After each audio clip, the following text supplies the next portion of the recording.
To follow or not to follow? That is the question that we're going to talk about today when we take a look of how to decide what accounts to follow or follow back on social media.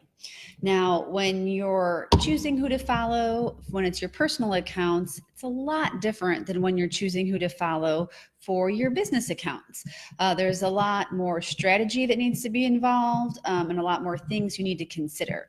So we are going to talk about the 9 different questions you can ask yourself when you're deciding if it makes sense to either follow that account on social media or follow them back.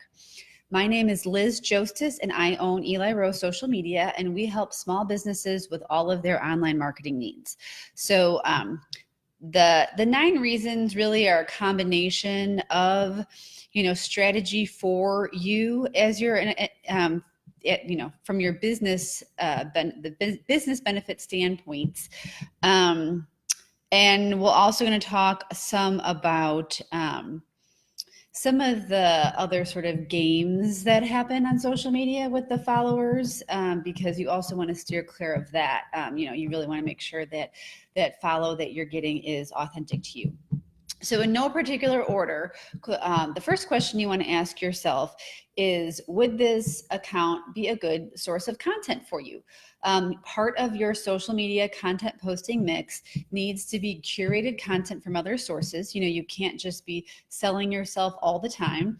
So you do want to post stuff that's relevant and complementary to your ideal customer type. So by following some of those accounts on your social profiles, whether it's your Facebook business page is connecting to another Facebook business page that can be a source for content, or if you're talking about, Twitter or Instagram or Pinterest or any of the other profiles. So one thing is that account a source for content for you? The next question is it a partner company? A really easy example of this would be if you own a retail store, you sell products that are manufactured by several different brands.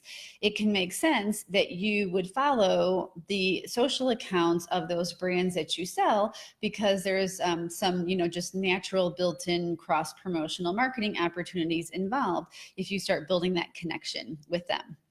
Number 3 would be, is that follower a customer of yours?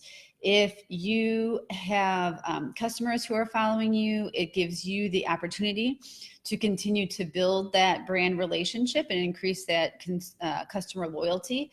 Some of those customers can even turn into sort of super fans for your brand. So that's always a wonderful thing. The 5th thing would be, the 4th thing would be if that account provides inspiration to you. This is probably more of a case for Instagram or Pinterest. However, this can apply to other platforms as well.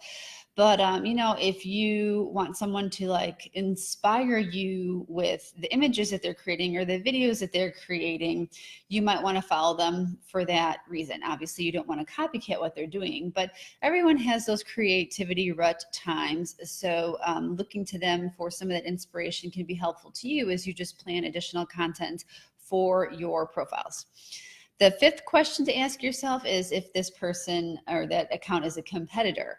Now, there can be reasons why you want to follow competitors, just, to keep an eye on what they're doing.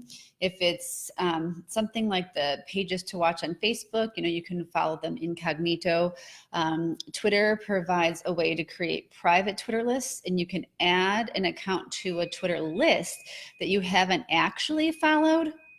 So that can be helpful because you can easily follow tweets coming out of that competitor or multiple competitors' accounts, but they are never notified that you are following them. So the flip side of this is, if they are a competitor and say it's something like Instagram, where they are notified that this account followed their account, that probably is not a good idea to follow them on Instagram. The 6th question would be, is that account an industry leader? Customers expect you to stay on the cutting edge of everything that's happening in your industry, regardless of what your industry is. So following an industry leader can help you stay informed, can add some credibility to your account, because a lot of social profiles, other users can see what accounts you follow, and it obviously gives you great opportunities for content to reshare regardless of what the platform is. The seventh question is, can you follow that person without them knowing, which we already discussed in relation to it being a competitor. It could be, a colleague of yours and you do want to keep an eye on them, but you don't want them to know. So whether or not they're notified that you are the one who's following them, or if they have any way to kind of view the people who follow them, you're not going to want to follow them on that platform. But if there's other platforms where you can follow them and they're not going to know, then, that changes everything. The eighth question to ask yourself is, what's the follow to follower ratio? Unfortunately, particularly on Instagram and Twitter, there are these games that people play to try to artificially inflate the number of people or make it seem like they're really popular. So they'll go and they'll follow just dozens and dozens of accounts every day and follow those people back initially, but then go back and unfollow them. Or what I see happen a lot on Twitter is they'll go and they'll follow eventually steadily grow to they're following 40,000 or 50,000 people or even more. And then they go and they unfollow everybody but 100. So those accounts think that they look more important when they do that, even though anyone who's even sort of savvy to that platform is aware of these kinds of games. So once you're kind of seasoned on any given platform, you can kind of tell, right now, if someone follows me and it says they're following 100 people and they have 4,000 followers, I'm like, you're not going to stay following me. There's nothing that groundbreaking or interesting that I'm posting. You're doing this because you're hoping I'll follow you back. Then you'll turn around and unfollow me in a few more days. So you want to keep that in mind, the follower to following ratio.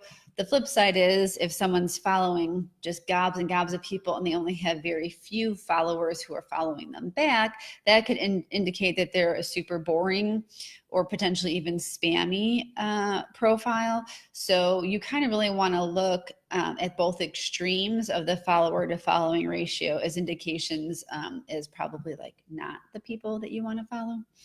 The one exception to that would be if it is some sort of, say, main media source or industry source, those accounts that are true leaders or true celebs in the space, regardless of the industry, it makes sense that they're not going to follow everybody back. But for the vast majority of accounts, the follower following ratio, that rule does apply. And lastly, just doesn't seem legit. Does the account look spammy? Whenever you get a follow, you should go check their profile and look at the recent posts and read their bio. Does it seem like they're maybe playing the follower following, or I should say the follow unfollow game? Or some people will even just do follow for a follow. So say if it says they're following 10,000 people and they have 10,000 followers, they're just trying to amass a whole bunch of people and they don't really care what it is that you tweet about. So those are all kinds of things that you want to keep in mind and ask yourself when you are evaluating who to follow or not to follow. In the online world, you never know the first touch point that someone's going to have with your brand, and someone could be finding your, whichever social account or any of your social accounts, and that could be their first impression. So people do read those bios, they do look at recent posts, and they do look at the following and follower ratios and those numbers. So all of those do kind of give a feeling or that first impression of your brand. So, you need to kind of balance strategic use, whether, like I said, it's for content sources or inspiration, if it's for competitive intelligence, but also how your account presents itself to somebody who is checking your brand out for the first time. I have a blog post that ties into this live, so I will go ahead and link that up below. And of course, if you have any questions, leave those in the comments and I will respond as soon as I can. Thank you.